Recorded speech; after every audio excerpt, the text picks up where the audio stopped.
ముందు మనం వెళ్ళాలి అని అనుకుంటే మాస్టర్స్ చదవడానికి మనం చూసుకోవాల్సిన పారామీటర్స్ ఏంటి అంటే ఫస్ట్ ట్యూషన్ ఫీజు ఎంత, next post study visa conditions, అంటే మన చదువు అయిపోయిన తర్వాత మనకి ఎలాంటి ఆపర్చునిటీస్ ఉంటుంది జాబ్ అక్కడ మనం ఎత్తుక్కోవడానికి, పోస్ట్ స్టడీ వీసాలో మనకి బెనిఫిట్స్ ఎట్లా ఉందన్న దాని ప్రకారమే మనం పెట్టిన డబ్బుల్ని మనం తీసుకోవడానికి స్కోప్ ఉంటుంది.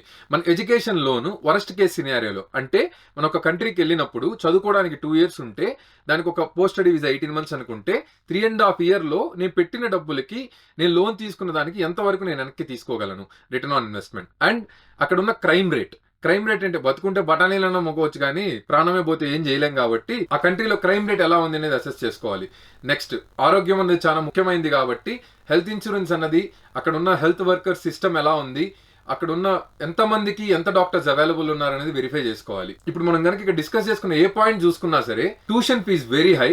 ఇప్పుడు ఇది కాదు అని చెప్పి 2025 September నుంచి 6% ఇంటర్నేషనల్ స్టూడెంట్స్ మీద ట్యాక్స్ పెంచాలి అని డిసైడ్ అయ్యారు.